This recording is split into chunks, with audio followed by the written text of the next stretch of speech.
Guru Vabhishta Supurakam, Guru Ganaera Shisha Sambhushitam, Chintya Samasta Veda Nipunam, Shri Rupa Pantanugam, Govindam Bidam Ujvalan Varatanam, Bhaktiam Vitam Sundaram, Vande Vishwa Gurun Chadivya, Bhagavat Premnoi Bija Pradam.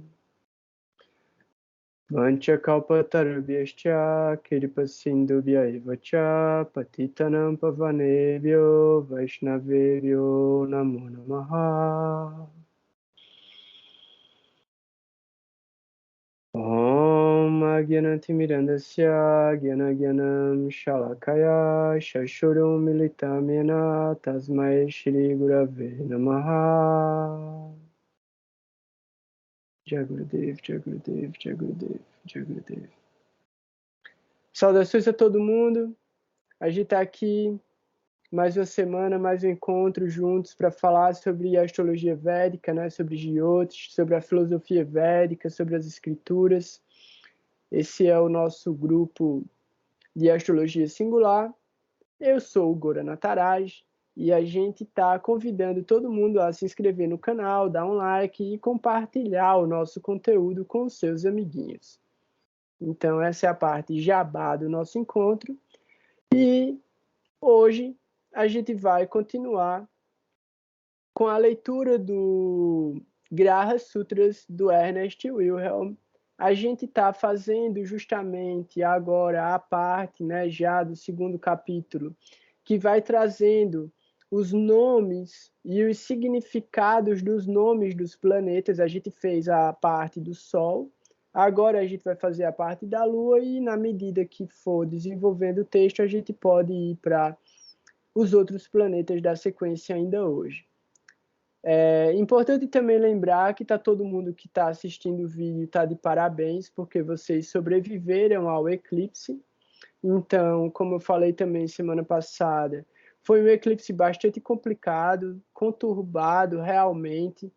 Deve ter mexido muito com a cabeça de todo mundo, deve ter mexido com os relacionamentos também, porque, de acordo com Kala Purusha, o eixo foi o eixo de Áries e Libra que foi afetado, então o ascendente e a casa 7.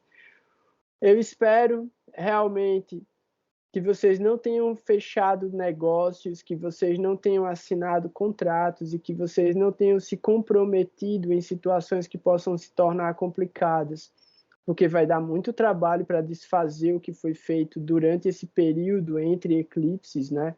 Esses 15 dias entre o eclipse do Sol e o eclipse da Lua, ele foi um espaço, né, um intervalo muito perigoso para se tomar decisões. Porque, como eu estava falando antes, esse eclipse agora, ele fecha um ciclo de 20 anos da volta em movimento retrógrado que Rahu e Ketu fazem. Então, o próximo eclipse, ele já vai estar nessa saída de Áries para Peixes. Então, vai se iniciar um novo ciclo. Então, é muito interessante a gente pensar justamente que esse período que a gente está vivendo agora, e aí justamente o efeito mais drástico desse eclipse que aconteceu agora, né, principalmente o eclipse da Lua, que foi o último, ele se encerra quando a Lua estiver em Amavácia, passando pela Nakshatra de Bharani. Isso vai gerar uma série de efeitos muito interessantes e favoráveis para que a gente se desapegue desses padrões comportamentais. Eu vou falar sobre isso mais no final, quando a gente for trazer algumas efemérides. Eu vou fazer a leitura agora dos nomes de Chandra, dos nomes da Lua, e sempre lembrar, né, que a principal referência que a gente utiliza é o Srimad Bhagavatam, porque além do Srimad Bhagavatam ser uma das mais importantes escrituras reveladas de todos os Vedas, o Bhagavata Purana, né, porque ele mesmo é um complemento do Mahabharata. Então, além disso, além de toda a verdade que é revelada no Bhagavata Purana e no Srimad Bhagavatam e no Mahabharata, a gente entende que a principal escritura de pregação de Chaitanya Mahaprabhu foi o reestabelecimento do Srimad Bhagavatam como a mais elevada de todas as escrituras, superior mesmo aos próprios Vedas originais, superior aos 4 Vedas escritos por Vyasa. Então, o trabalho que Mahaprabhu desenvolve, né, o conhecimento que Mahaprabhu revela, ele revela através do Srimad Bhagavatam também. Então, Mahaprabhu ele usa o Srimad Bhagavatam como uma ferramenta filosófica e o embasamento científico e teórico dele, e ao mesmo tempo ele revela mais 2 outras escrituras, o Brahma Samhita. E aí, dentro do Brahma Samhita, são só algumas partes que ele conseguiu recuperar, e é um estudo extremamente profundo também do Brahma Samhita. E aí, Mahaprabhu também deixa o Shikshastakam, que são os versos e que ele explica o que é o processo de Bhakti Yoga que ele está desenvolvendo. Então, quando a gente olha para a Lua, isso é muito importante. Outro dia, uma pessoa estava me questionando de tipo, o universo é gigantesco, o universo é infinito, a ciência ainda não conhece toda a complexidade do universo. Como é que você fala que o Jyotish revela a mecânica do karma do universo se ele só se refere ao que está girando e visível ao redor do planeta Terra? Aí é onde a gente que de repente está fazendo essa pesquisa há algum tempo dentro das escrituras, a gente entende que, mesmo antes de Brahma criar esse universo, já existe uma hierarquia administrativa da criação. Então, Krishna se manifesta em várias formas, e cada uma dessas formas tem uma função administrativa. E essa função administrativa ela é setorizada. Então, trazendo isso para o nosso tempo, lugar e circunstância, significa o quê?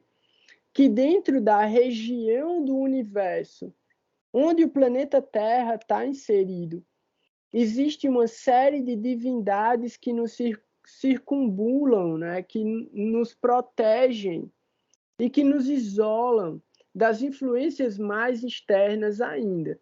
Então, a gente vai ter aí, formando um cinturão visível da Terra, as nakshatras. As nakshatras são as 27, que eram 28, mas aí foi subtraído Abhijit, as 27 filhas do Prajapati Daksha. E aí, como eu falei em um outro momento, né, a gente pensa essas personalidades como uma pessoa mesmo, com características, mas materialmente dentro do universo, essas personalidades são galáxias. Tipo, a gente olha para o Sol e o Sol é Surya. A gente olha para Júpiter, Júpiter é Brihaspati, a gente conhece essa personalidade. Mas quando a gente olha para Ashwini é um conjunto de estrelas. Mas aquele conjunto de estrelas carrega a característica de uma personalidade de uma das filhas de Prajapati Daksha. E aí a gente pensa, o Prajapati Daksha deu essas 27 filhas em casamento a Chandra. Então existe uma relação direta entre Chandra e as nakshatras. E aí a gente entende, Chandra fala sobre as nossas emoções, fala sobre os nossos desejos e uma série de karakas que a lua carrega. As nakshatras também carregam essas karakas, essas características, cada uma de acordo com a sua própria configuração. Então, quando a gente olha e a gente tenta perceber como essa mecânica kármica se manifesta, a gente precisa entender que isso também é uma setorização. E quando a gente fala sobre essa setorização, a gente precisa considerar também os avatares dos grahas. E esses avatares dos grahas que a gente leu anteriormente, no primeiro capítulo, se referem muito ao poder que esses planetas vão utilizar e atuar sobre a vida da gente. E quem que é o avatar da Lua? Eu podia cobrar nota, hein? Mas eu vou dizer... Krishna. Ó, Krishna. Certo? Tirou nota, tá vendo só? Valeu, Thaís. O avatar da Lua é Krishna. E a gente entende que Krishna é o mais importante de todos esses avatares. Dessa forma, a Lua vai ser extremamente importante da gente entender quais são os efeitos e quais são as características que ela manifesta dessa relação que ela tem com as nakshatras. Por quê? Porque é Krishna mesmo atuando. Então, Krishna, dentro dessa nossa dimensão, dentro dessa nossa regionalização, a maneira que Krishna escolheu de estar sempre presente é através da Lua, é através desse avatar Chandra.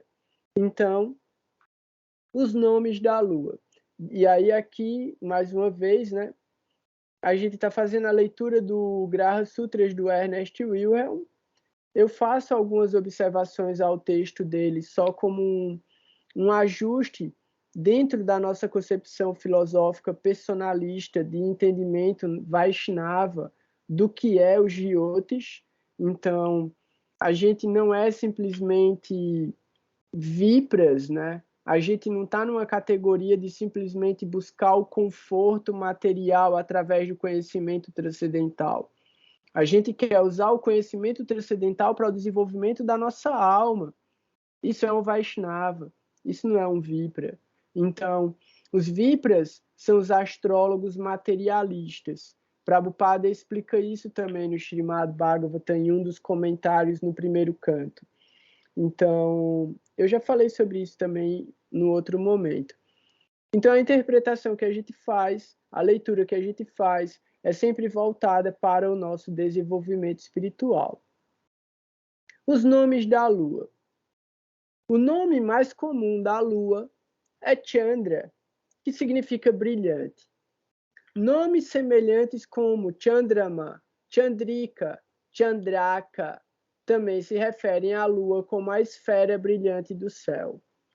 Hindu, que significa gota brilhante, também é muito usado a respeito da Lua.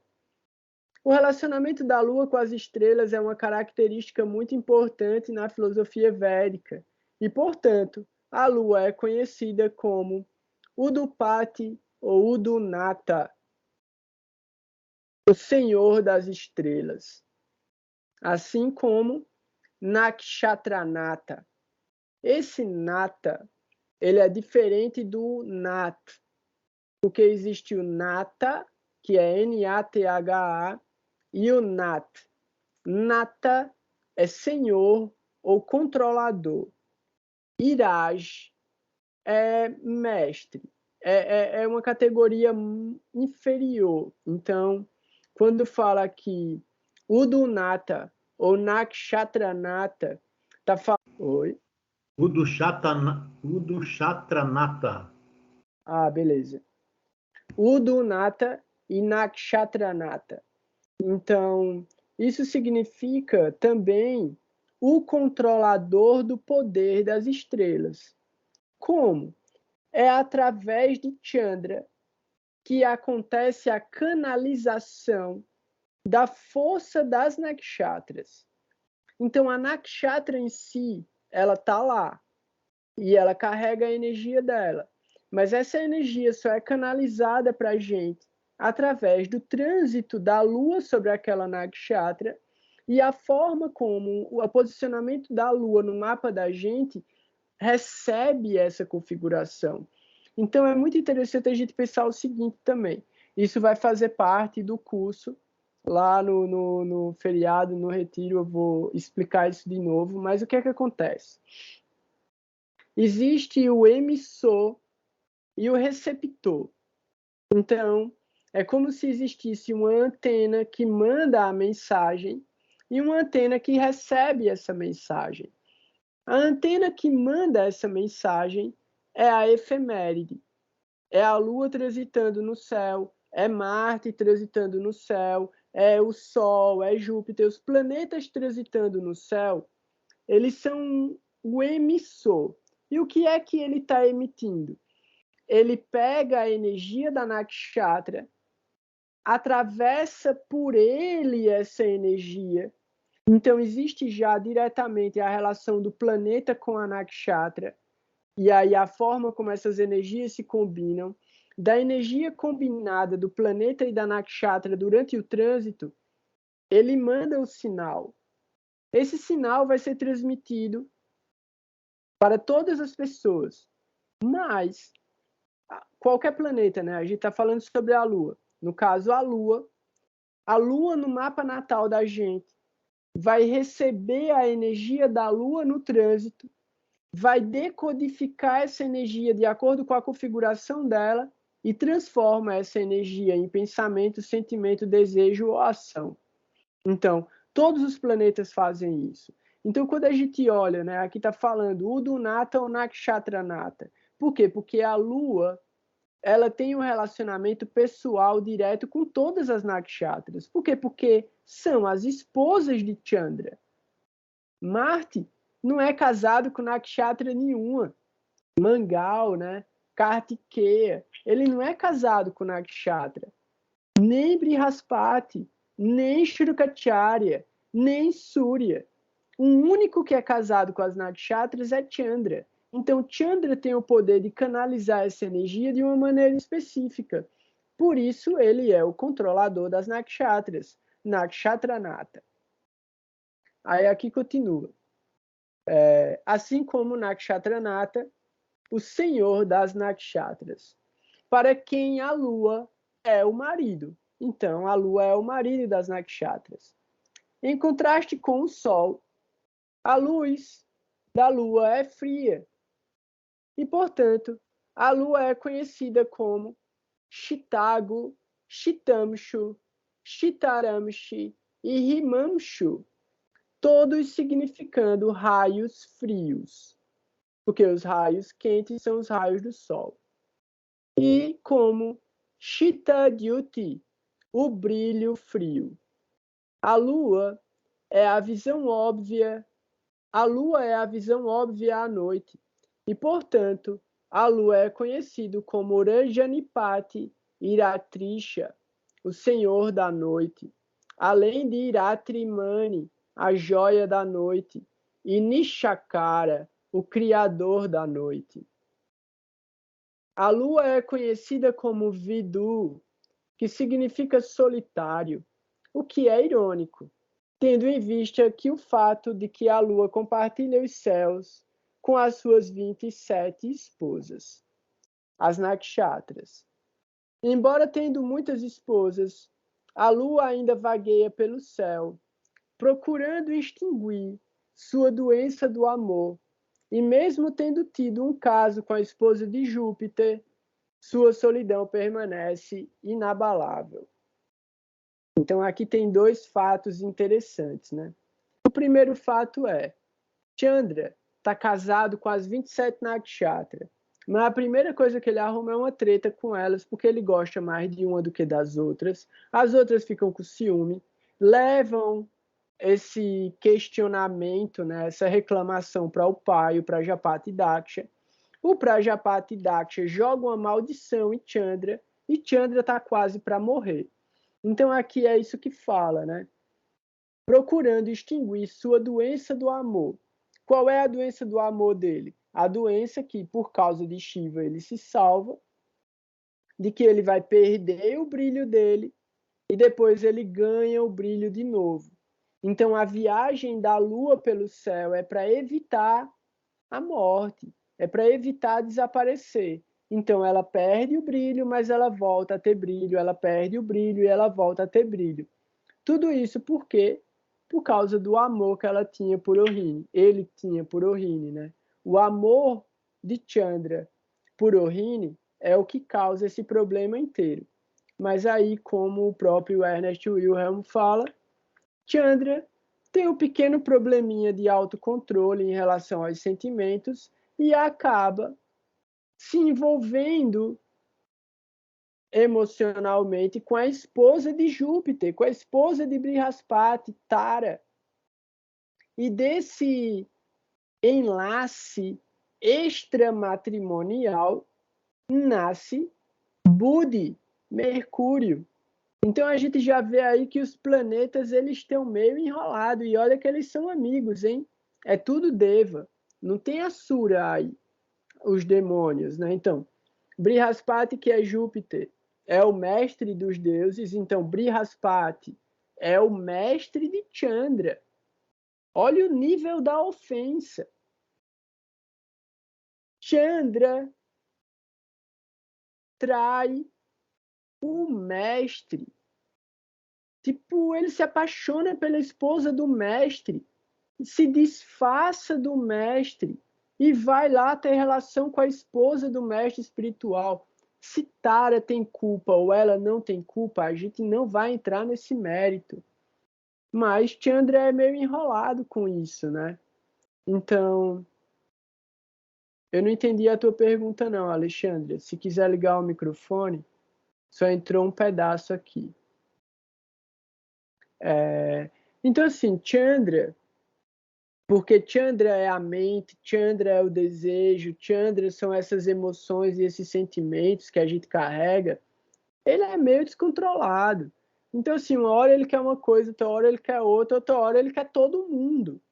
Então, acaba que ele comete essas ofensas e, mesmo tão envolvido com tantas energias, ele continua carregando a energia da solidão. Então, aqui fala, sua solidão permanece inabalável. É por isso que uma lua aflita leva a casos amorosos. A lua é conhecida como Kumudinipati, o senhor do lótus branco, cujas flores abrem apenas à noite. Essa denominação indica que a lua domina todas as coisas ativas durante a noite. A lua faz mudanças mais erráticas na latitude do que qualquer outro graha e, portanto, é conhecida como Shashi, contendo uma lebre. Por quê? Porque a lebre pula de um lado para o outro. E como Shashanka, a lebre marcada. Aí essa lebre marcada é outro detalhe. Por quê? Porque os indianos olhavam para a lua e nas manchas da lua eles viam um coelho. Por isso que eles chamam de a lebre marcada, o desenho de lebre, né? À medida que uma lebre se aproxima da forma da sombra que tem sobre a lua. A lua também é conhecida como Mriganka, ou o cervo marcado. E aí é outra comparação. Devido às suas marcações, os desenhos da lua, que se parecem com as manchas de um cervo. E também, e aí só uma observação, né? Dentro da cultura africana, eles viam uma forma de um dos deuses, eu não vou saber qual que é agora na lua. E os cristãos enxergam na mancha da lua São Roque, São Longuinho, São Jorge. São Jorge. São Jorge matando um dragão. É uma criatividade muito grande enxergar um cavalo, enxergar São Jorge, enxergar um dragão e enxergar uma lança entrando dentro do coração do dragão. Mas tudo bem. Por quê? Porque isso é, na real, isso é a representação católica do eclipse. Por quê? Porque o dragão é o causador dos eclipses, Rahu e Ketu. Então, São Jorge, através da fé e da devoção, vence o dragão que vai roubar o brilho da lua. Então tem toda uma simbologia aí. Mas quando fala aqui de Mriganka, Mriga, significa cervo. Cervo é aquele bicho, parece um alce. E Mrigashira é a nakshatra que está entre Touro e Gêmeos, que é a imagem dela é a cabeça de um cervo, e essa nakshatra é regida por Soma. Soma é o deus que carrega o Amrita e que é relacionado com a lua, porque também existe uma relação de que a lua é quem dá nutrição às plantas através do Soma. Então a gente viu isso no Bhagavad Gita também. A lua é essa mudraka oceânica devido às suas influências nas marés. A lua também é simplesmente conhecida como o Glau, o caroço redondo. E isso pode se referir à lua como um caroço que se separou da Terra. E aí aqui fica muito maluco, porque, velho, como é que esses sábios védicos, esses ancestrais, esses primeiros seres que narraram as escrituras, como é que eles sabiam que a Lua foi feita de um pedaço da Terra? Porque os cientistas descobriram isso um dia desse, que foi na época em que a Terra ainda era mole, até a época em que a Terra era uma bola de fogo. Veio um meteoro gigante, se chocou contra a Terra e arrancou um pedaço da Terra. Só que a força gravitacional da Terra colocou esse pedaço em órbita. E aí isso é muito maluco. Por quê? Porque esse pedaço, quando se separa da Terra, ele esfria e se solidifica. E aí toda a poeira que está espalhada vai ser aglutinada sobre esse pedaço que está sólido e forma a Lua. E por que a gente está olhando a Lua da distância que a gente está? Existe um efeito que é chamado também de efeito paralaxe. Aí é o efeito paralaxe do olho de peixe, que é o quê? Por causa da distância, a gente vê tudo arredondado. Só que a Lua não é redonda. A Lua é uma pedra, e é uma pedra toda torta. Mas a gente olha ela de longe, ela parece redonda, e todos esses buracos, essas imperfeições da Lua foram preenchidas com essa poeira que foi puxada pela gravidade da Lua. O cara fala, meu irmão, eu não entendi isso não, bicho. Como é a história? A Lua não é redonda. É não, velho. E ó, nem a Terra é. Eu lamento dizer, mas a Terra nem é redonda e nem é oval. Isso é outra ilusão. Aí o cara fala, meu irmão, esse bicho é muito maluco mesmo, velho. Como é que o cara fala que a Terra não é redonda? Pensa o seguinte, em última análise, o que dá a aparência de ser redonda à Terra é a água. Por quê? Porque a água preencheu todas as imperfeições da superfície da Terra. Então, se a Terra fosse redonda e tivesse a mesma quantidade de água, não ia ter continente. Dá para entender que se a Terra fosse lisa, esférica, como uma bola de bilhar, a água que tem na Terra ia cobrir a superfície da Terra inteira. Mas, como o planeta Terra é cheio de cavidades, essas cavidades encheram de água e formaram os oceanos. Então, assim, a gente considera a Terra como redonda e achatada nos polos e tudo mais, porque é fácil. É muito difícil explicar para uma criança que a Terra é um geodo irregular, preenchido em todas as partes irregulares por água, que se precipitou durante milhares de anos de tempestades. Então, assim, é uma história bizarra. Mas é bom a gente saber das coisas.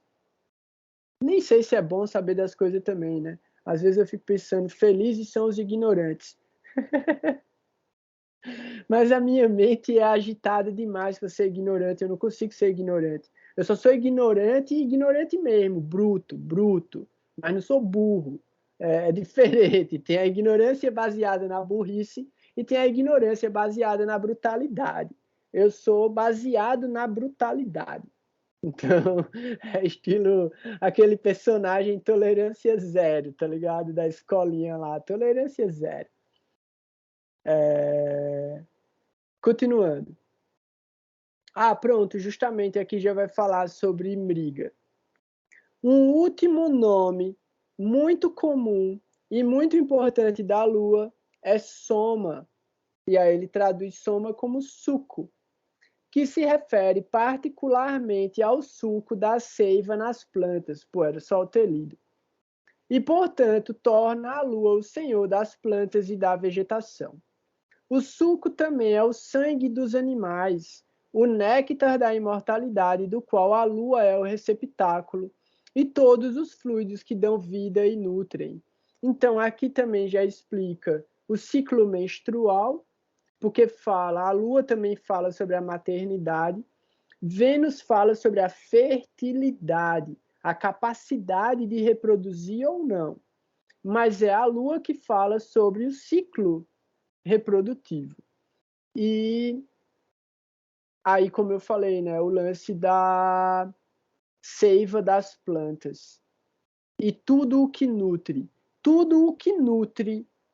tem a sua natureza na Lua. Até mesmo a ideia de amamentação, leite, tudo isso está relacionado com a Lua.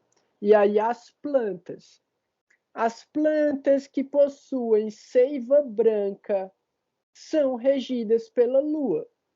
Então, quando você quebra uma plantinha e a seiva dela é branca, aquela planta é uma planta que é considerada uma planta lunar. E aí vão ter as plantas de Marte, que é estilo as plantas que são mais picantes, de energia picante. Aí tem as plantas regidas por Saturno. Plantas regidas por Saturno têm flores verdes ou não têm frutos. E aí cada planta relacionada com o planeta vai ter características relacionadas àquele planeta. Alguém quer fazer algum comentário sobre a Lua? Quer falar alguma coisa? Porque aí eu já posso fazer Marte também. E a gente faz 2 planetas hoje para ir adiantando também o conteúdo. Quem quiser pode ligar o microfone. E a Alexandra colocou uma pergunta e eu não consegui entender. Se ela quiser falar, pode falar. Belezinha? Ninguém? Então eu vou continuar. Não era pergunta, não. Era o quê? Era que você falou que Sandra trai o mestre. Mas também, eu só complementei. E as nakshatras, mais uma vez. Só foi isso. Pois é, né, velho? É assim, é engraçado essa poligamia da Lua, né? Porque se ele tá casado com 27 irmãs, tudo bem. Elas têm ciúme uma com as outras e tal e tudo mais. Mas a traição foi só com a esposa de Júpiter. Mas também ela era casada, né? Se ela fosse solteira, não ia ser tão grave. De repente, ele incorporava ela ao harém dele também, né? Mas é isso, Chandra, que é isso. Uma lua aflita no mapa, né? Traz para a pessoa. Tem. Beleza, boa pergunta, Alexandre. Bom comentário, inclusive, né? Existe um yoga que se chama Kemadruma Yoga. Kemadruma Yoga é quando a lua está isolada no mapa. E aí o que é que isso significa? Que não tem planeta em conjunção nem antes e nem depois da Lua, nem no signo anterior, nem no signo posterior e nem em conjunção com a Lua. A Lua está isolada. Isso se chama Kemadruma Yoga. E o Kemadruma Yoga é terrível. A descrição das escrituras sobre o Kemadruma, eu vou ler aqui, só para vocês terem uma ideia. Mas o efeito mental disso é que a pessoa se sente isolada, a pessoa se sente solitária, e a pessoa vai sempre procurar uma compensação emocional e afetiva nos outros. Isso pode fazer uma pessoa que tem muita necessidade de aceitação, então ela se submete, ela se adapta, ela tipo sofre, mas ela não fala, tá ligado? Ela vai ser muito submissa à aceitação das outras pessoas. E o Kemadruma também, ele cria esse lugar em que a pessoa vai acabar, né, inevitavelmente, se envolvendo em muitos relacionamentos. Por quê? Porque ela nunca vai se sentir amada pelo outro, porque ela mesma não está se entregando sinceramente àquela relação, porque ela está atuando algo que ela não é para ser aceita. Então, olha só. Kemadruma Yoga. A pessoa vai ser pobre, a pessoa não vai ter sorte, vai ser azarada, né? Esse yoga não considera os drishtis, Alexandre. Esse yoga, o Kemadruma, ele fala isso. Se não tiver planeta no signo anterior, nem posterior e nem conjunção com a Lua, é Kemadruma. Mas, se tiver um olhar de Júpiter, alivia. Se tiver um olhar de Mercúrio, alivia. Se tiver um olhar de Vênus, alivia. Por quê? Porque benéficos, mandando olhares para a Lua, aliviam os yogas maléficos que a Lua carrega. Isso é para todos os planetas. Mas, se tiver planeta maléfico, mandando olhar para a Lua, e a Lua tiver em Kemadruma, ela sofre mais ainda. Continuando, a pessoa vai ser pobre, a pessoa vai ser azarada, a pessoa vai ter saúde frágil, a pessoa vai ter pouca grana, a pessoa não vai ter paz mental, a pessoa não vai ter conhecimento, não vai ter esposa, não vai ter progênie, não vai ser inteligente e nem vai aprender fácil. A pessoa vai trabalhar duro e só vai alcançar o esforço depois de muito trabalho. Aí a observação, né? Esse é um bad yoga. Esse é um bad yoga. É mesmo, esse é um yoga ruim. Novidade. Mas esse yoga pode ser cancelado se a Lua estiver em conjunção com algum planeta que não seja o Sol, Rahu ou Ketu. E se o planeta ou a Lua estiver numa Kendra a partir do Lagna, ou se esse planeta, ou se algum planeta numa Kendra mandar um olhar favorável para a Lua. Então, esse é o Kemadruma. A Lua sofre, a vida não vai ser fácil. Por quê? Porque a Lua influencia demais, né? A Lua está muito presente no nosso processo de desenvolvimento emocional e espiritual mesmo. Se a gente não está com a emoção bem, não tem espiritualidade.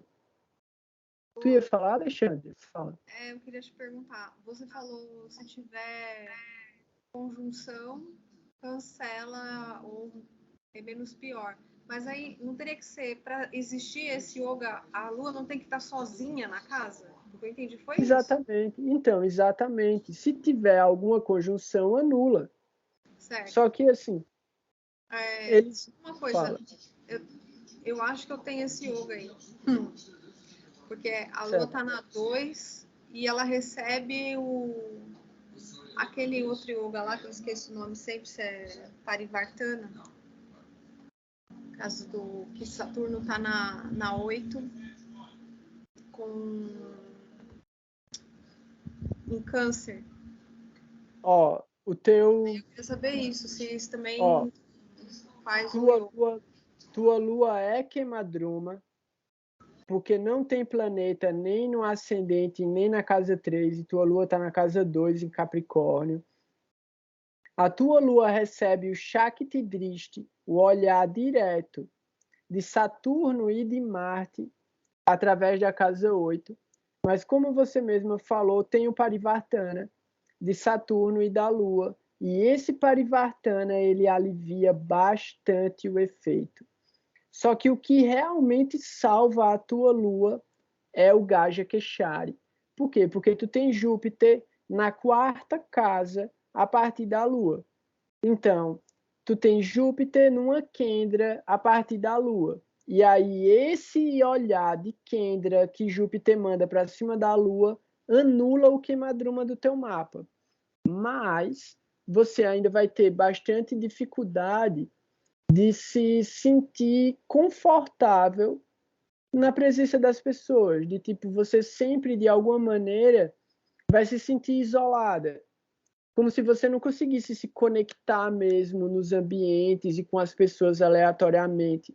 É isso, é como o texto fala, né? A Lua carrega a solidão dela para onde ela for. Então, mesmo que ela está se envolvendo com um monte de gente ali, ela ainda carrega essa energia, essa emoção de solidão, né?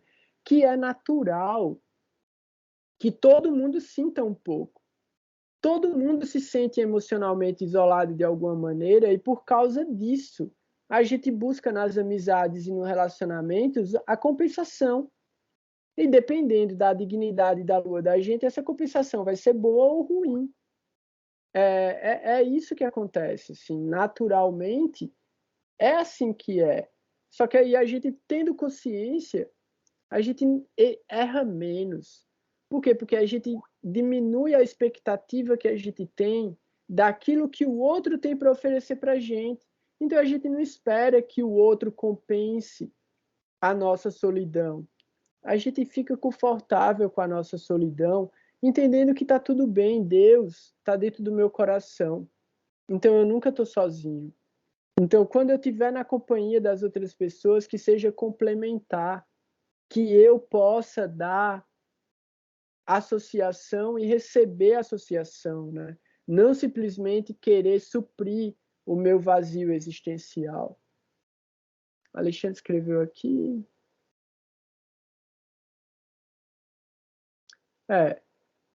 Eu não posso avaliar o que a sua psicóloga falou, porque eu não sei em que contexto ela fez essa avaliação. Mas, naturalmente, como eu falei, a gente se isola. É normal, de alguma maneira, a gente entender que tem coisas que não dá para compartilhar. Que ou a gente vai ser visto como louco, ou realmente a outra pessoa não vai dar a mínima para o que a gente está pensando, o que a gente está sentindo, e a gente vai só se frustrar cada vez mais e viver na expectativa de que o outro vai suprir a minha carência. Ninguém vai suprir carência, isso não existe. Tem uma concepção filosófica, né, que fala que o desenvolvimento só começa realmente a acontecer quando a gente percebe o buraco que a gente carrega dentro da gente. Então, enquanto a gente não entender que tem um buraco que a gente precisa preencher ele com amor, com afeto, com devoção, não tem evolução, não tem desenvolvimento, porque a gente acha que já está perfeito, acha que já é a própria manifestação da personalidade de Deus. Não tem como evoluir se você é perfeito, né? Aí Gurudeva fala, religião é procurar pelos próprios defeitos e corrigir esses defeitos, sem procurar defeitos nos outros. E aí, a partir daí, a gente começa a trabalhar. Alguém ainda quer fazer algum comentário sobre a Lua? Tá tudo belezinha? Eu faço a leitura de Marte. Eu vou ler, hein? Beleza, vou ler. Os nomes de Marte. O nome mais comum de Marte é Kuja, nascido da Terra, Bhumija, Kshitija, Mahija e Mahisuno significam o mesmo. E Balma, vindo da Terra, representa a mesma ideia. Esses nomes dão a pista de que Marte representa todas as coisas que vêm da Terra, principalmente minerais e pedras preciosas. O nome mais colorido de Marte, que o relaciona com a Terra, é Busutavadiditi, a luz trazida adiante da Terra.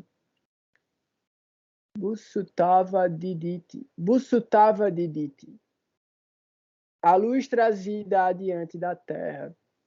Esses nomes também conferem a ideia de como a vida na Terra é marcial, uma batalha constante. Marte também é muito conhecido como Mangala ou Mangala.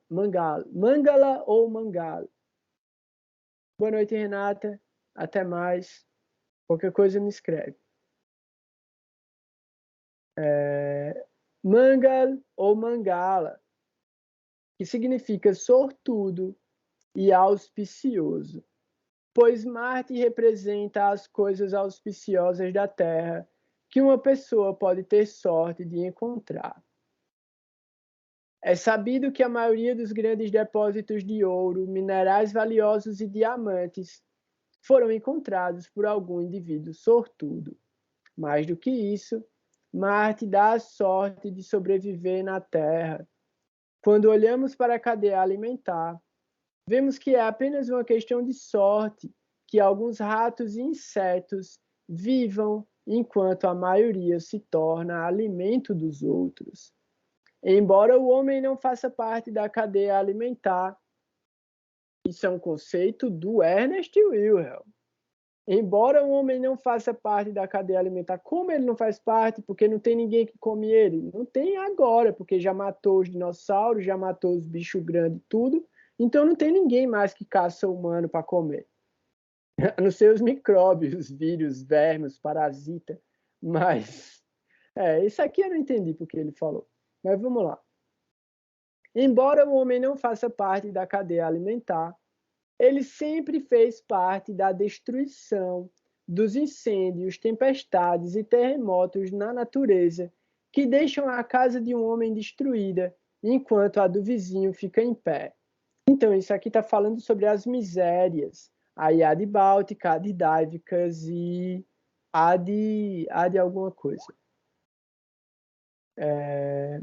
Adiátmica. Adiátmica, valeu, Mohan. Passou de ano também, passou de semestre.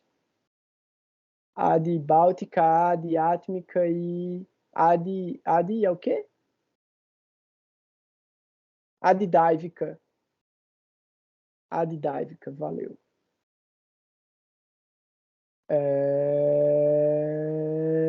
Aqui.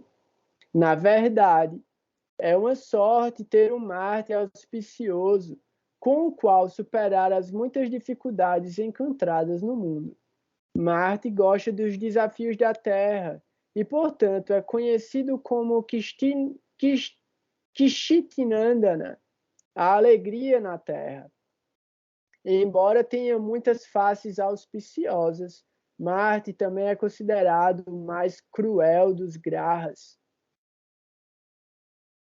pois ele pode dar grandes desafios e, portanto, é conhecido como Krura Netra, o olho cruel, ou Krura Drik, a visão cruel. Devido ao movimento de Marte, que parece bem diferente da perspectiva da Terra do que os outros grahas, Marte tem alguns nomes interessantes baseados em astronomia. Marte é conhecido como Ara, o veloz, já que às vezes pode se mover mais rapidamente do que qualquer outro graha. Este é um ponto muito importante, embora o movimento médio de Marte seja relativamente lento em comparação com Vênus e Mercúrio. Ocasionalmente, ele viaja muito rapidamente. Por esse motivo, Marte fornece a capacidade de explosões rápidas e repentinas de calor, potência, velocidade, excitação e intensidade.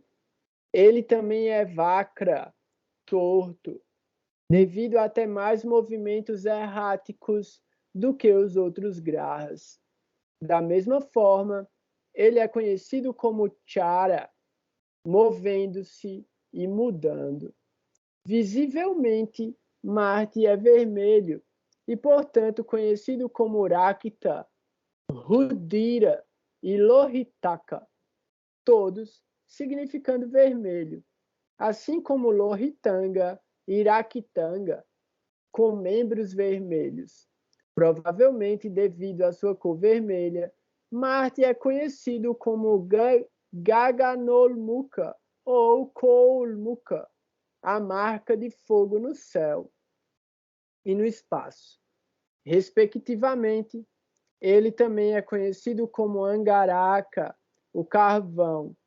Marte está relacionado com Shiva como Shivagharmadya, nascido do calor de Shiva. Isso indica o papel de Marte como um graha de penitência e austeridade, já que Shiva é o senhor dos yogis. E aí é interessante a gente ver aqui também, né, que Marte fala sobre os acidentes, a violência, a agressividade, os sacrifícios védicos, as cerimônias. E aí, quando ele fala sobre vermelho, né? Vermelho é uma das características que a gente identifica nas pessoas que têm Marte posicionado no ascendente, que a gente identifica nas pessoas que têm um signo regido por Marte no ascendente, ou quando Marte está posicionado no signo de fogo e forte no mapa. Então a gente vai ver aquelas pessoas, e isso é engraçado de ver, né? Cada pessoa manifesta isso de um jeito diferente. Então tem aquelas pessoas que têm um tipo de Marte um pouco debilitado e elas ficam envergonhadas. Então, por causa dessa timidez, o rosto delas fica vermelho.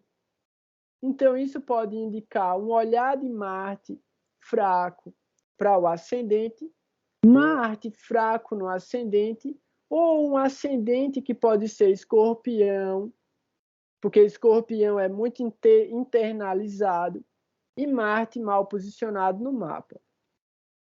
Quando a gente vê, existem pessoas que, quando fazem atividades físicas, ficam vermelhas. Existem pessoas que emocionalmente desenvolvem manchas vermelhas no corpo. Essas emoções às vezes podem ser boas, emoções de prazer mesmo, e às vezes podem ser emoções ruins, que criam essas manchas vermelhas pelo corpo. Então, isso já está um pouco mais próximo, né, do entendimento de Ayurveda e a relação do Ayurveda e dos doshas com o mapa. E a gente vai fazer um estudo um pouco mais profundo sobre isso no futuro, mas a ideia é que a gente comece a identificar um pouco essas características já, né? Quando a gente pensa no planeta e a gente olha para o mapa, a gente conseguir associar algumas dessas características. A casa 6 e o próprio signo de Virgem falam sobre o fogo digestivo. E quando Marte está na casa 6, ele fica muito forte, mas ele pode dar uma fome muito grande na pessoa. E às vezes gera uma queimação. E pode gerar azia, refluxo, pode gerar ainda problemas emocionais que desencadeiam gastrite, úlcera, ou até problemas de absorção de nutrientes. Então, se alguém quiser fazer comentários sobre Marte, agora é bastante apropriado. E aí a gente pode comentar um pouco, ou aí eu posso falar também sobre os rituais que podem ser feitos agora na Lua Nova. Mas a Lua Nova é na quinta, dá para falar na próxima quarta ainda. De efemérides, justamente a gente tem a entrada de Marte em Câncer amanhã, galera. Deixa eu confirmar. Não, peraí.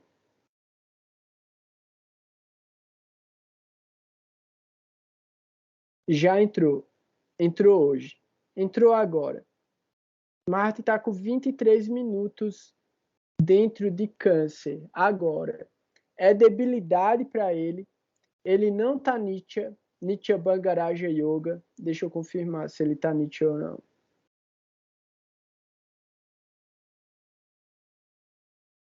Tá. Nitya Bangaraja Yoga. Então a debilidade de Marte está anulada, mas por outros fatores esse lugar de Marte em Câncer vai gerar efeitos desconfortáveis. Pode gerar algum tipo de atrito dentro do ambiente doméstico, porque Câncer também representa a casa, o lar. Como Marte agora está com menos de 1 grau e é o planeta que tem menos grau de todos os planetas no céu agora, ele carrega a energia do Dara Karaka. Então, assim, eu recomendo a todo mundo ter muito cuidado para não entrar e não criar discussões com o marido nem com a esposa. Porque é a energia de Marte que vai estar se manifestando através deles agora. E eles podem ficar muito irados, eles podem perder a razão, eles podem ficar brutos e eles podem até acabar trazendo situações do passado que não se resolveram para não resolver, só para piorar a situação. Então, evita muito, o máximo que puder, discutir, debater o relacionamento, ficar trazendo mágoas à tona, ciúme, evitar o ciúme a todo custo. Então, assim, é o momento de confiar, é o momento de valorizar, é o momento de harmonizar o ambiente doméstico. Harmonize o relacionamento, porque se você for jogar fogo, o fogo vai se espalhar e vai tomar conta de tudo. Então, assim, muito importante ter cuidado com esses aspectos de Marte influenciando os relacionamentos agora. Já o Shakti Drishti que Marte manda para Capricórnio é muito bom. Por quê? Porque Capricórnio é o signo da máxima exaltação de Marte e vai manifestar um efeito na casa 10 pelo Kala Purusha, e isso pode favorecer muito o desenvolvimento do trabalho.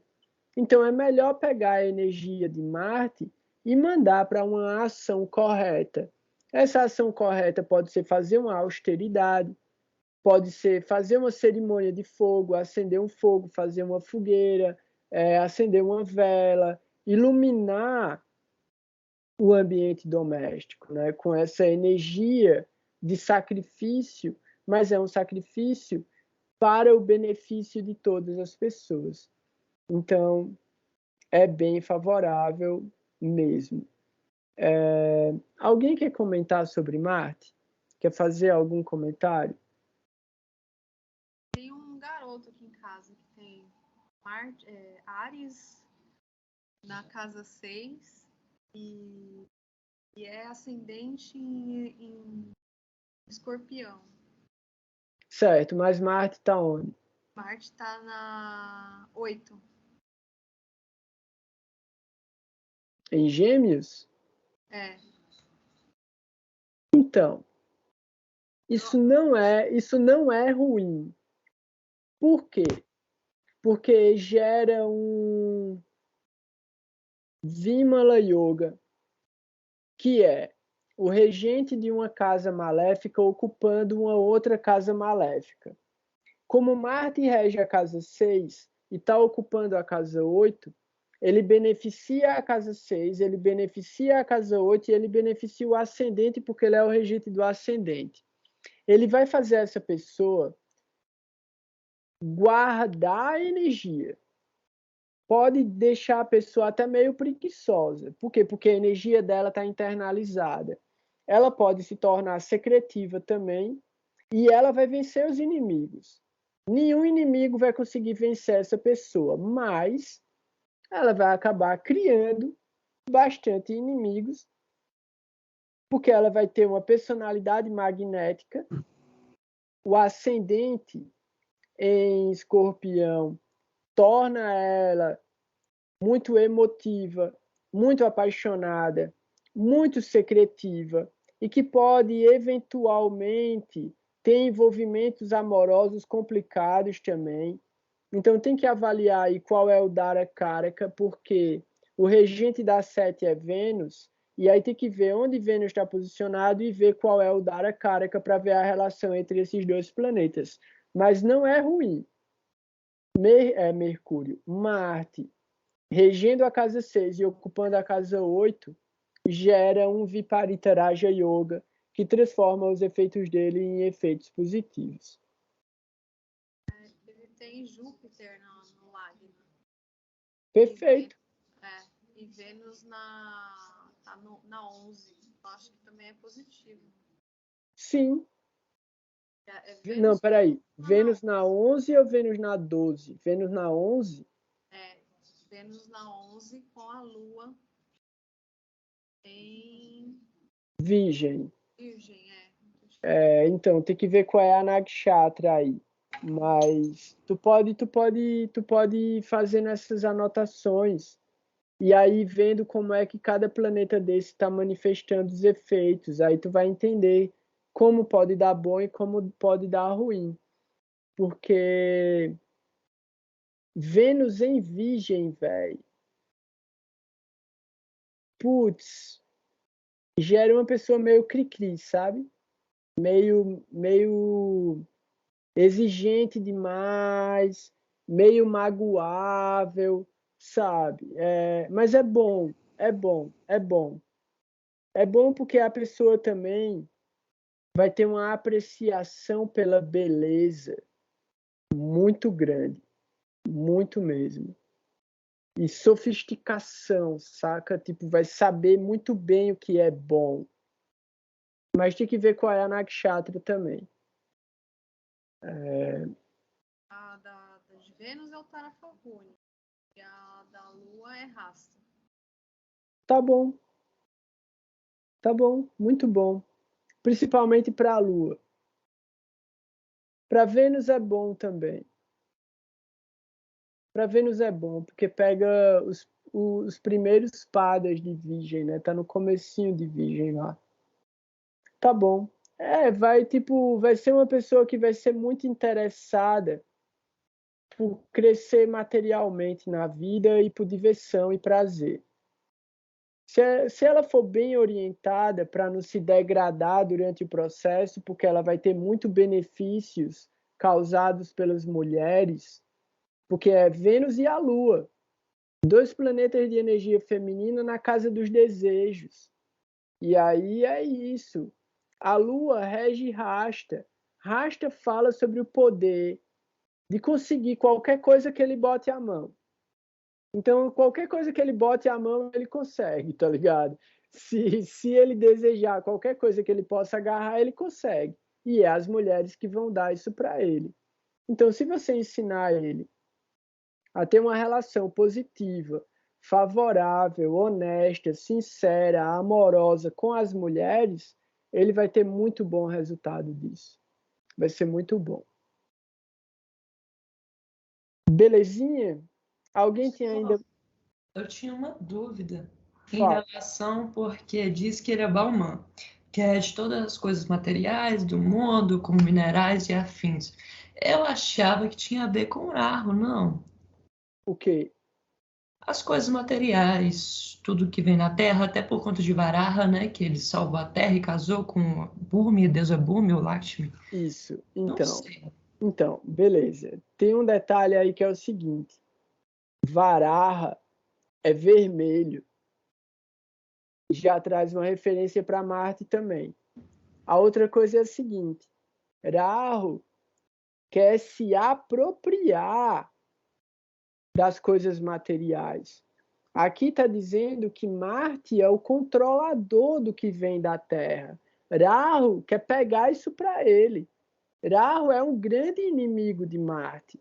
Então, o que Rahu traz é a ilusão do poder e do desejo material e da apropriação dos metais e das pedras preciosas. Já Marte, ele tem, isso é dele. E ele escolhe a forma como ele vai se relacionar com isso. Marte é o planeta que... O quê? O que é que acontece, né? Tapas. Tapas, que é o que cria a palavra tapácia, que é a austeridade. Tapas gera calor. E o calor é uma energia de Marte. Então, a austeridade, da forma pela qual a gente se relaciona com os elementos materiais, gera o calor do espírito, fortalece a nossa alma. Então, a questão é: Marte possui. E o que define é a forma como ele se relaciona com o que ele possui. Rahu não possui. Ele tem a ilusão de achar que vai conseguir o poder, de achar que vai dominar a matéria. Mas ele não tem domínio material porque ele é sutil. Rahu e Ketu não são planetas sólidos de matéria. Eles são planetas sutis, então eles nunca se apropriam definitivamente da matéria. E aí, outro detalhe, as joias são relacionadas com Vênus. Então, tudo aquilo que vai ser feito a partir das pedras preciosas é um karaka de Vênus. E aí, Vênus, que fala sobre os prazeres materiais, o luxo e a riqueza, carrega o poder da devoção. Então, tudo vai ter um lado positivo e um lado negativo. A gente precisa entender aonde que isso se encaixa. Nossa, Dá para entender? entendi. Então, por isso que Varaha também pode ser vermelho, né? Porque ele tentando se apropriar, então, de Kudya. E outra dúvida, ele falou aqui que é o mais cruel. Seria por causa disso, da tapácia? Porque é uma coisa difícil, né? E tem que ter muito desapego também, se esforçar. Pode ser por isso ou por alguma outra coisa? Então, o lance da crueldade é um efeito negativo de Marte, porque fala sobre a ira e a frustração, que são o resultado da luxúria. Então, no Bhagavad Gita, Krishna fala sobre isso também, né? A origem desses problemas é a luxúria. E Marte fala sobre a paixão. Então, tem uma característica interessante aí que não apareceu aqui ainda, que é o seguinte. Existem duas avaliações, né, que são feitas para as mulheres em relação ao marido. E aí, dependendo do astrólogo, isso é muito maluco, né? Eu fico de cara com essas paradas. Porque tem astrólogo que vai dizer que o marido é Marte. Ah, o marido é Marte. Eu falo, o marido é Marte, velho. É. O pior é que é. Para um ocidental, o marido é Marte. Por quê? Porque Júpiter tem qualidades. Então, Júpiter seria o marido ideal, o marido perfeito. E aí tem até uma... Caraca, eu não vou lembrar a expressão corretamente, né? Mas fala, tipo, os caras legais não têm graça. É estilo, os caras legais não são atraentes. Os caras bons, os caras que são, tipo, que têm um padrão jupiteriano, as mulheres não se interessam por eles, tá ligado? As mulheres se interessam pelos caras que têm as características marcianas, que aí é apaixonado, é agressivo, é possessivo, é ciumento, é dominador. Então tem todas essas coisas de protetivo, que aí é a ideia, né, do homem, o cowboy, né, essa coisa meio ocidental, assim, do homem forte, viril e tal. Isso é Marte. Então, quando a gente vai avaliar, né, assim, isso é um jeito maluco de avaliar também, mas se a gente vai avaliar a forma como a mulher fala do marido, você já vai ver na hora se ela escolheu Marte ou se ela escolheu Júpiter para casar. Porque durante a primeira fase da vida, né, vamos colocar aí adolescência, juventude, o primeiro casamento e essa parada toda, é Marte que domina. Aí depois que já adquiriu alguma experiência, que as ideias já encaixaram um pouco mais, aí ela procura um jupiteriano. Isso, teoricamente, pode não acontecer também. A ideia é que dentro do pensamento indiano, como o casamento é arranjado, não interessa se a esposa está procurando por um marciano. Ela vai casar com um jupiteriano ou com o que o astrólogo achou que é o melhor para ela. E aí é onde tem outro detalhe. Eu vou só falar isso e eu vou ler o comentário da Alexandra. Existe um yoga que é um yoga terrível, terrível, que aparece tanto no mapa masculino como no feminino. Eu já falei sobre ele algumas vezes, que se chama Mangalik Dosha. Mangalik Dosha, quando é ruim mesmo, quando é pesado, na mulher, os maridos morrem. E aí eu já vi casos assim de mulher que enterrou 5 maridos. Eu falei, caraca, velho. E ela continua casando, não é ela que morre, ela tá vivendo a vida dela, é os caras que morrem. Tipo, fazer o quê, né? Aí quando o astrólogo via o Mangalik Dosha no mapa da menina, ele já procurava um outro Mangalik Dosha tão forte quanto para casar com ela, porque é o único que vai aguentar. O papo da outra, eu não vou nem ler esse comentário da Thaís aqui, velho. Galera, é triste, velho. Aí, o que é que acontece? É isso, Mangalik Dosha é terrível. E aí, quando junta 2 Mangalik Dosha, é estilo... Tem até uma música engraçada para isso, né? Tipo... Tem uma que eu não sei o ritmo, eu não sei a letra, eu não sei nada, mas eu já vi no Instagram um meme que é tipo, oh, não sei quem, eu perdoo você pela facada, tá ligado? O cara foi, velho, a mulher deu uma facada no cara, o cara foi preso, a volta Rita, ó, volta Rita, eu perdoo a facada. O cara foi, meu irmão, o cara perdoou a facada, velho. Que tipo, que relacionamento é esse, tá ligado? E a gente vê isso acontecer muito. Só que em níveis extremos. Eu não estou falando que isso é legal de jeito nenhum. Não, não, deixa isso para lá, Mohano. Brinca com isso, não. Então, assim, eu não estou falando que isso é bom. Eu estou falando que é o que acontece. Existe o karma, existe. E muita gente não está disposta a ressignificar o karma. Véi, eu vou falar uma coisa e eu vou deixar, eu não vou nem editar essa parada, porque se alguém quiser se defender depois, pode tentar se defender.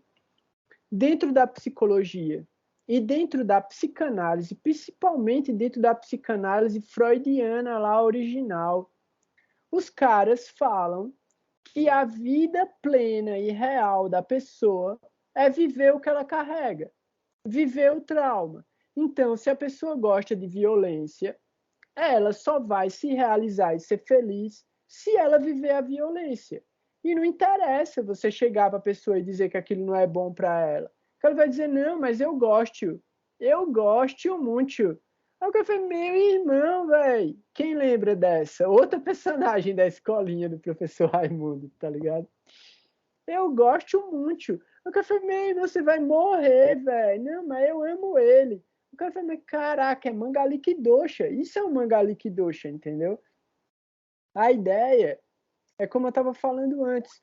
Pô, a gente gosta de uma coisa, a gente gosta de outra coisa, mas eu não vou lembrar quem é também que fala isso. Mas é o prazer no mundo material é igual a coçar a picada de um inseto. Você está tendo prazer ali enquanto você está coçando, mas você está se machucando muito. Você, tipo, não vai ser bom o que você está fazendo. Então, qual é o nosso processo, né? Como a gente pode fazer para viver mesmo? E eu não estou, tipo, querendo ser careta e querer botar normas e tal nas paradas. A galera fala, entre 4 paredes vale tudo. Se você acha que vale, beleza. Mas, assim, evite se machucar de verdade, tá ligado? Evite mesmo se machucar de verdade. Vão ter limites para todas as coisas, assim. E procurar o que é realmente saudável. Às vezes, algum lugar você consegue dar uma extrapolada, uma coisa ou outra e tal. Mas ter consciência, né? Ter consciência de que, tipo, qual é o verdadeiro propósito do relacionamento, né? O prazer está implícito.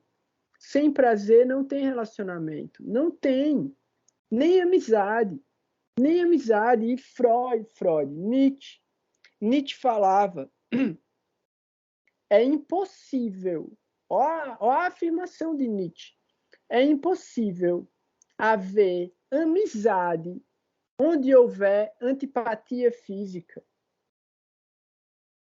Então, assim, se você tem antipatia física pela outra pessoa, nem amigo dela você consegue ser, tá ligado? Então, imagina como é um relacionamento. Tem que ter prazer. Você tem que ter prazer em estar com o outro. Mas esse prazer, ele não pode ser destrutivo. A gente tem que entender o que é construtivo, progressivo, dinâmico e evolutivo. E a gente tem que entender o que é autodestrutivo, negativo, maléfico e evitar. E eu não tô sendo careta, de verdade, velho, de verdade. Eu não vou entrar em suposições, em exemplos, nada disso. Mas a gente precisa entender que volta àquilo que eu estava falando antes, que não vai ficar gravado, né?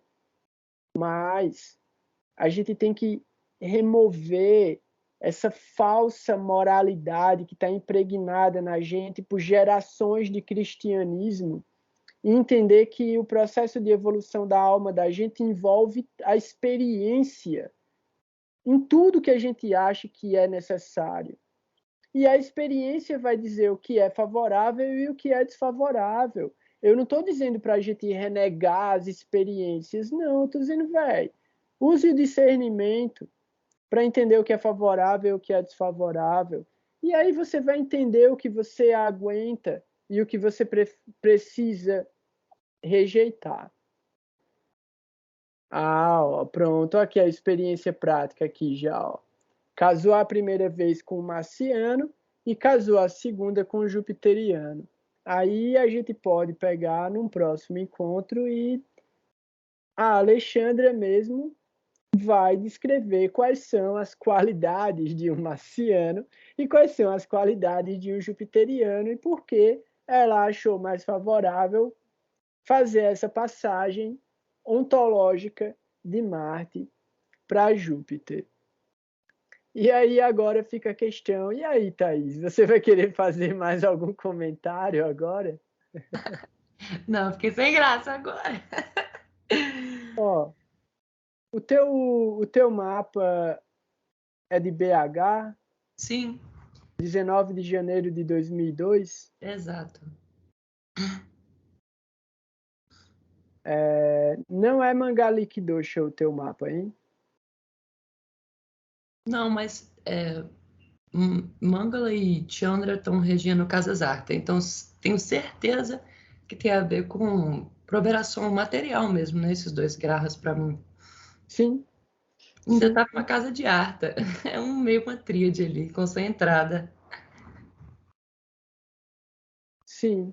A questão aí que eu acho é que o teu Dara Karaka é o Sol e ele está em Capricórnio na 12. Aí o que acaba favorecendo a casa é o Parivartana entre Vênus e Saturno, porque o teu Saturno está retrógrado, mas ele está na casa 4. Então, o Parivartana beneficia a 12, mas a casa 4 ela continua sendo uma casa meio complicada. É importante você ter um pouco de cuidado com esse sentimento, talvez, de isolamento, melancólico, triste e até a frieza dentro do ambiente doméstico, para você trazer um pouco de alegria para aí. Porque a casa 4 fala sobre a forma pela qual você percebe a felicidade da vida também, né?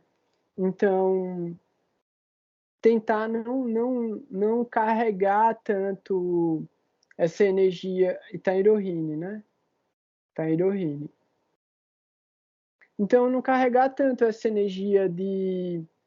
Isso é uma coisa... Eu vou finalizar a conversa da gente com esse assunto também, que, assim, muitas vezes a gente não se acha merecedor do amor. Muitas vezes a gente não se acha merecedor de ter prazer. Muitas vezes a gente não se acha merecedor de nada. Mas isso é uma falha nossa, psicológica mesmo, emocional. E aí a gente tem que ir aceitando, aos poucos, vivenciar algo que a gente não foi programado para vivenciar. Porque muitas vezes a gente foi programado para vivenciar algo negativo. E aí, tipo, já que está entrando exemplos, o meu exemplo pessoal desse tipo de situação não é favorável. Por quê? Porque eu tenho Marte como Dara Karaka. E o meu Marte está na casa 4. E isso é Mangalik Dosha. Então, eu falo mesmo, assim, como a Alexandra falou, né, por experiência própria. Eu sei o que é esse Karaka, e como ele se manifesta, e tipo, como isso é tão difícil e terrível de lidar com a violência, com a agressividade, com todos esses aspectos de ira, de frustração, de luxúria, de projeção no outro, a realização do desejo, tá ligado? Então, ou é na direção, tipo, é isso, né? Ou é de mim para o outro, ou é do outro para mim. Então, como é que eu vou aprender a trabalhar isso? Cada um tem que entender como esses planetas manifestam as energias e tentar tirar o melhor resultado deles, sabe? Então, é só para a gente ter cuidado com isso, de não sofrer em vão, tá ligado? Não trazer sofrimento para a vida da gente desnecessário. Não errar e continuar errando no mesmo lugar. A gente não consegue ajudar ninguém, mas a gente consegue se ajudar.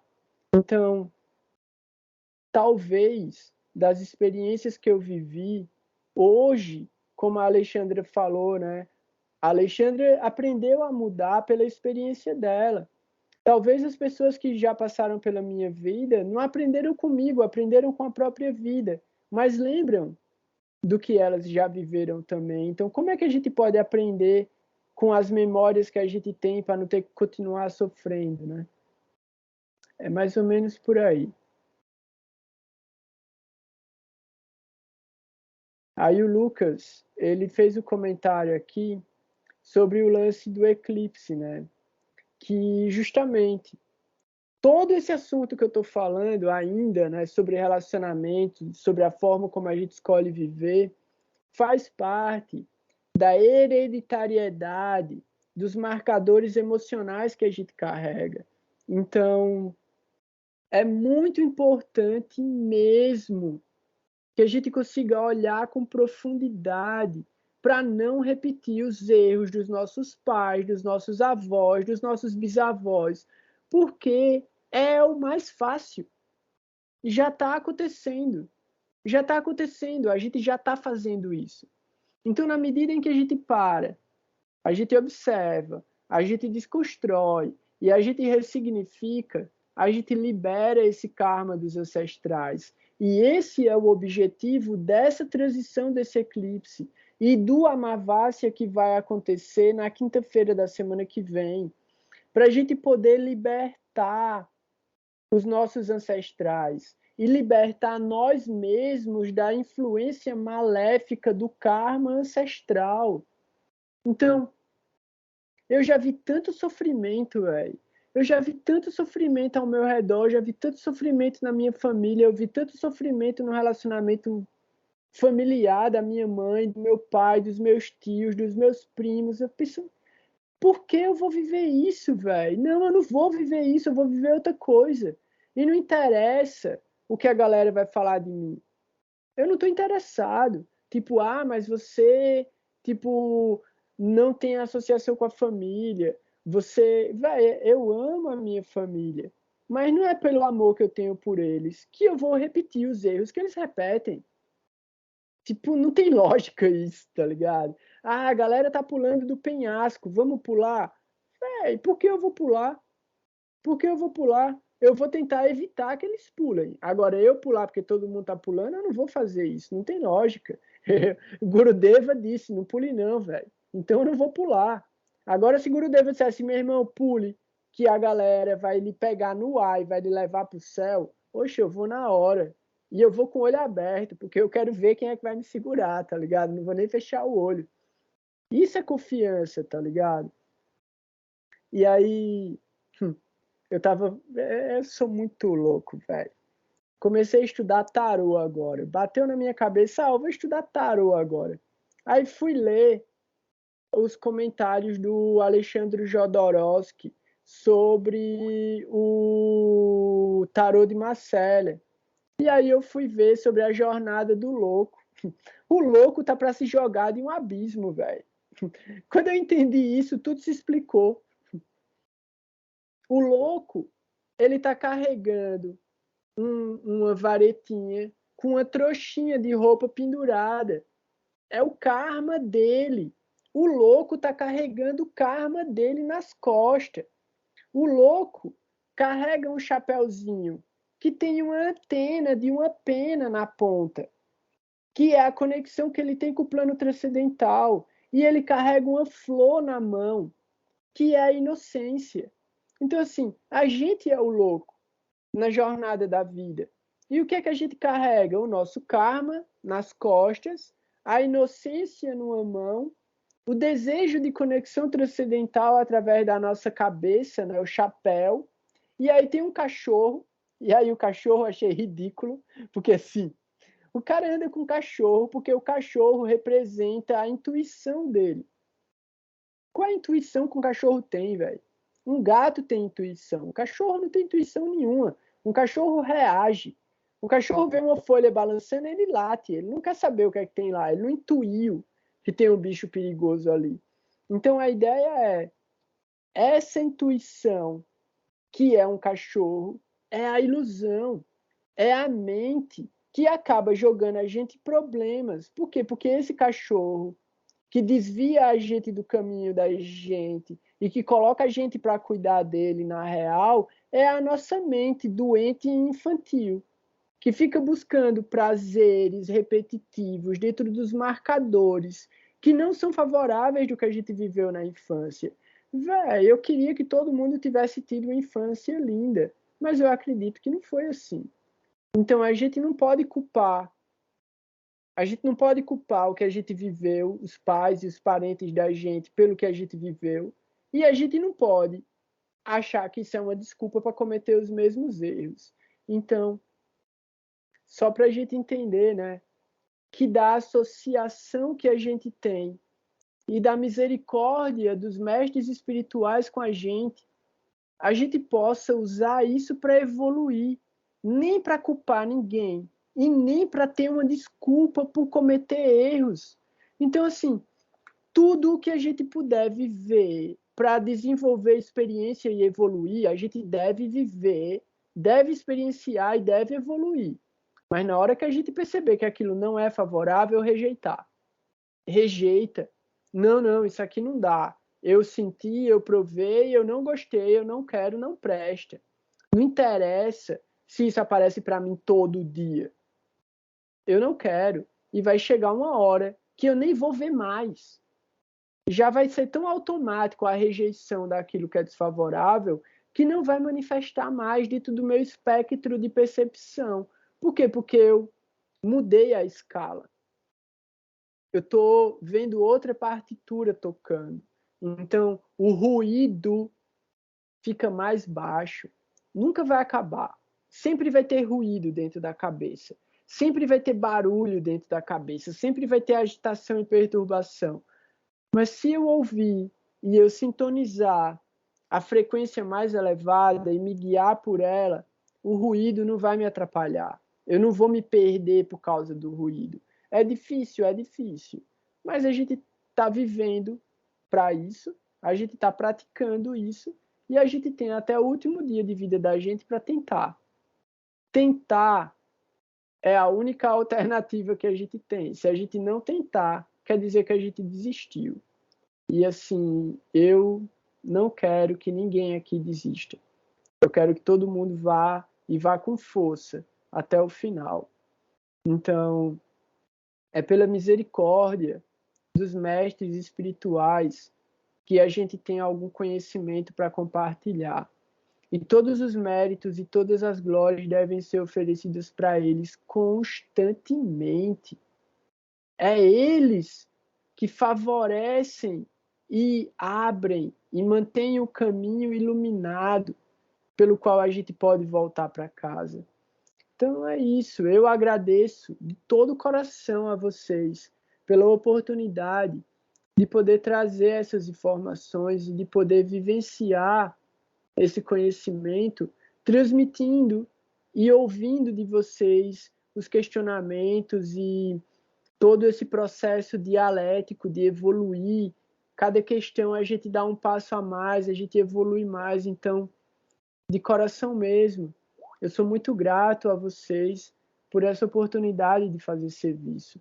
E que cada vez mais a gente possa se associar, trazer mais gente para junto, ou então, se as pessoas não podem vir para onde a gente está nesse ambiente virtual, onde quer que a gente esteja, que a gente seja esse exemplo.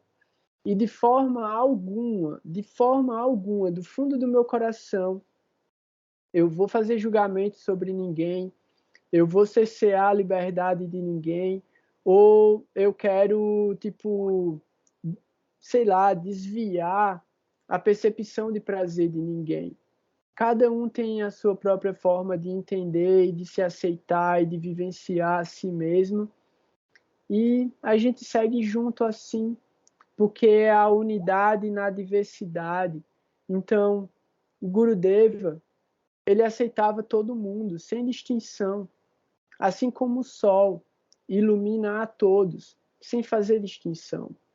A gente tem que também aceitar a gente mesmo e tudo que a gente carrega. Abraço a todo mundo. Ainda fica o espaço aberto, caso alguém queira falar. E eu espero que a gente se encontre muito em breve de novo. Fico muito feliz pela presença de todo mundo, pelos comentários, pela atenção e pelo tempo de vocês, porque já está bem tarde. Hoje, né? Minha cabeça estava muito agitada. Belezinha? Então, fala aí, Mohan. Valeu, galera.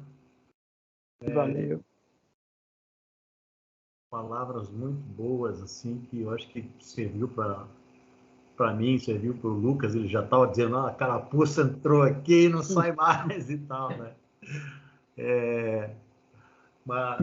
Coisa muito inspirada, né? Desse menino aí, Goura Nataraj, né? Nataraj é o rei da dança. Então, sou eu não, velho. Ele é um DJ, né? O DJ, pronto, é o DJ. Eu sou o DJ do rolê, eu boto só para tocar. Porque a música já foi alguém que cantou. Eu só boto para tocar. Legal, muito bom. Obrigado. Valeu, Mohan. Você Valeu. é uma inspiração, velho. Quando eu crescer, eu quero ser feito você, velho. Isso aí. Sempre é bom ver a Ângela, sempre é bom ver a Alexandre, sempre é bom ver o Lucas, sempre é bom ver a Thaís também. Fico muito feliz, velho, que vocês estão aqui. A Renata já foi, mas eu fico muito feliz com ela também. A nossa associação, ela sempre frutifica, de verdade, assim, floresce o meu coração. A fruta que vai dar, se é doce, se é amarga, se gruda no dente, eu não sei. Mas que a florzinha abre, ela abre. Então, vamos só esperar pela polinização. E desarmar a Rita, né? Que a facada dói demais, velho. Deixa da tua. Rita é cruel. Rita é Mangalique Doxa. Ó, a Rita ali faleceu, foi para outro plano, né? Só essa Rita, eu vi ela dando um esporro nos policiais no show, assim, que valeu a encarnação dela, tudo assim, completamente. No show de despedida, ela dando um esporro nos policiais, que tava revistando os caras que tava com ganja lá. Aí, velho, ela foi presa depois do show, mas, velho, ela simplesmente foi demais. Fique com essa Rita, né? A Rita que frutifica, a Rita show. Essa Rita daí era uma grande alma, velho. Grande alma. Tamo junto. Grande abraço. Arro, felicidades. Um abração, Ângela, Alexandra, Thaís, Lucas, Mohan, Renata e todo mundo que assistiu o vídeo. Eu duvido que a galera assista o vídeo até o final. Então, se alguém assistir o vídeo até o final, comenta lá com a palavra, eu duvido. É só escrever eu duvido. Quem escrever eu duvido no comentário do vídeo, eu vou saber que assistiu até o final. É o cupom, é uma estrelinha. Cupom do... Vai ganhar o brinde. Vai ganhar o livro assinado. Vai ganhar um livro assinado que eu estou escrevendo. Só não pode ser nenhum daqui. Nenhum daqui, porque vocês já viram até o final. Então, ninguém aqui pode escrever lá, eu duvido. Vai ganhar esse aqui também, ó. Bhakti Yoga. Livrinho de Bhakti Yoga. Tá precisando publicar esse livrinho de novo, hein? Eu só tenho mais uns 20 aqui. Quem quiser pode me pedir. Olha, carta solidária. Sabe que tem carta solidária, né? O cara paga um centavo e ganha o livro. Não, isso não existe mais. É carta... É preço... Como é que é? Preço módico, um negócio assim, né? Ah, carta módica. É isso.